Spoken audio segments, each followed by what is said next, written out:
السلام علیکم ملګرو. پښتنه ښځه د ځان باره کې څه وایي راځئ چې وورو.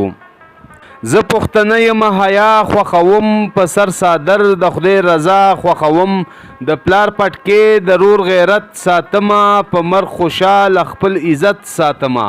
مال خپل حق زما اسلام را کړی، سوره نساء کې لوی مقام را کړی. د حق په نوم شرمندګي نه قبلوم، د شرم ډکه زندگی نه قبلوم.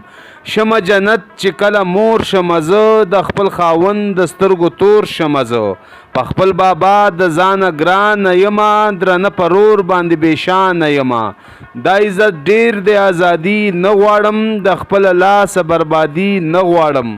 لور په دنیا کې د حوا یادېږم، نامه د ښځې په وفا یادېږم.